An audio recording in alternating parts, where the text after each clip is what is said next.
ओम नमो भगवते वासुदेवाय। गंगा जी हमारे पाप का हनन करते हैं। गंगा पापम गंगाम पापम हरते। गंगा जी हमारे पापों को धो डालते हैं। गंगा पापम प्रक्षालयते।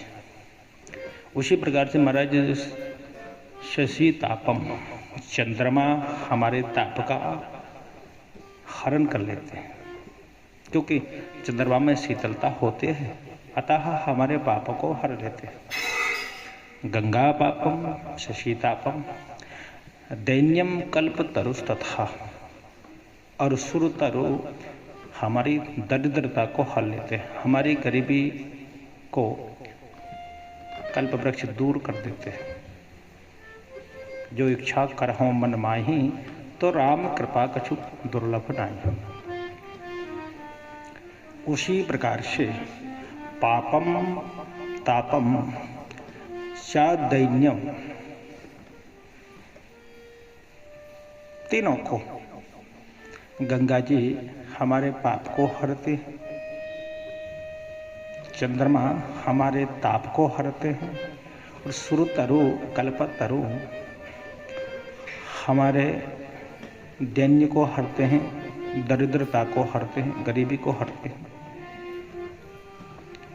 और देखा जाए तो पापम तापम च दैन्यम, तीनों को पापम तापम च दैन्यम हंति साधु समागम, इन तीनों को साधु का समागम, संत का समागम कहीं हमारे घर हो जाए मरे, तो वो पाप ताप दैन्य तीनों का हरण कर लेता।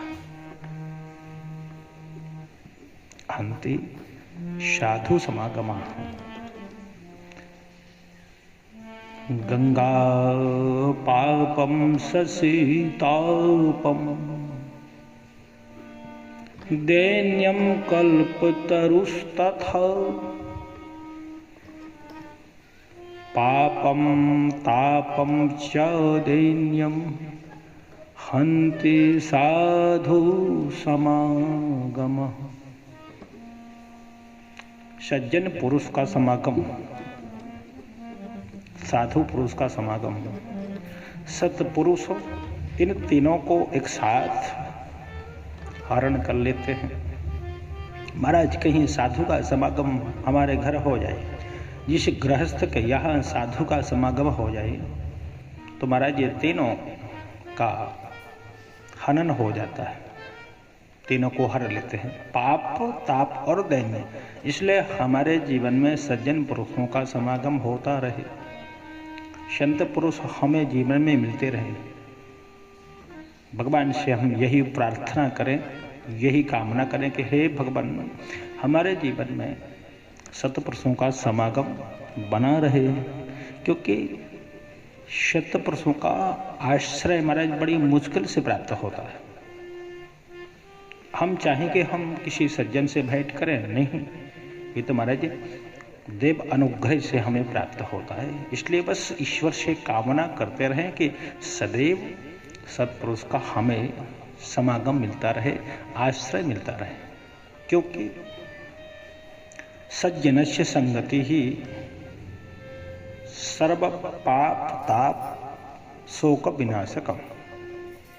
सज्जन की संगति क्या करती है? सज्जनस्य संगति ही सर्व पाप ताप शोक विनाशकम। और पाप ताप और शोक सबको विनष्ट कर देते हैं। पाप का ताप का शोक का विनाश हो जाता है। इसलिए संतों का हमारे जीवन में परिदर्शन होता रहे, संतों का आशीर्वाद हमें मिलता रहे, संतों की वाणी से हम पुष्ट होते रहें, और वेद पुराण और संत ही तो इस धरा को चलाने वाले हैं, उनसे हमें आदर्श प्राप्त होता है। तो यही हम भाव रखें कि हमेशा जीवन में संतों का सानिध्य, संतों का समागम, संतों का आश्रय हमें पद पद पर हर समय प्राप्त होता रहे, ताकि हमारे जो पाप ताप दैन्य है वो विनष्ट हो जावे। जय जय श्री राम, जय जय श्री सीता।